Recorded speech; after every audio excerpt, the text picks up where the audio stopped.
তো কী অবস্থা আপনাদের সবার? হ্যালো ফ্রেন্ডস, আমি অমিতাভ চাপলিন। তো আমরা রামসীতা মন্দির দর্শন করে নিচে নামার পরই একটা অটো নিয়ে চলে আসলাম মহেশখালীরই এই স্বর্ণ মন্দিরে। এটাকে অনেকে স্বর্ণ মন্দিরও বলে, আবার অনেকে বৌদ্ধবিহারও বলে। তো আমি আমার এই ভিডিওর মাধ্যমে এই স্বর্ণ মন্দিরটা সুন্দর করে আপনাদের দেখানোর চেষ্টা করব। যদিও ভিডিওতে তো সব কিছু দেখানো পসিবল না।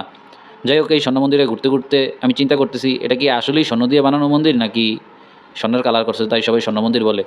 তারপর আরও কিছুক্ষণ ঘুরতে ঘুরতে এখানকার একজন স্থানীয় লোকের সাথে কথা বলে জানতে পারলাম যে এখানে একটি এই যে বৌদ্ধ প্রতিমাগুলো আছে না, একটা নাকি সত্যি পিওর স্বর্ণের, পিওর গোল্ডের। যদিও আমি এইরকম একটা বেকুব মানুষ, সেটা জানার পরও আমি সেই প্রতিমাটা আর আমার ভিডিওতে তুলতে ভুলে গেছি।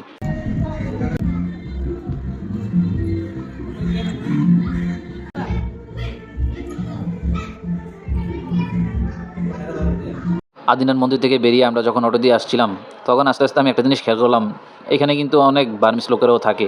ওনারা একদম দোকানপাট দিয়ে, এই যেমন এই স্বর্ণ মন্দিরটার সামনেই দোকান টোকান দিয়ে অনেক কিছু বিক্রি করে, শাল টাল বিক্রি করে। তো আমরা আরও কিছুক্ষণ এই স্বর্ণ মন্দিরে ঘোরাঘুরি করার পর বাইরে যখন বেরোই, তখন আমার মা এই বার্মিসদের কাছ থেকে 2-3টা শাল কিনে, যেটা এই ভিডিওতে আর নেওয়া হয় নাই। প্রথমেই তো আমি বললাম সব কিছু তো আর ভিডিওতে ক্যাপচার করা পসিবল না। আমরা তো প্রফেশনাল ব্লগার না রে ভাই, যাই টুকটাক একটু ভিডিও করি, প্লিজ আপনারা একটু সাপোর্ট করবেন। আমার পেজটা আর ইউটিউবের চ্যানেলটা একটু সাবস্ক্রাইব করে দিবেন, ফলো করে দিবেন।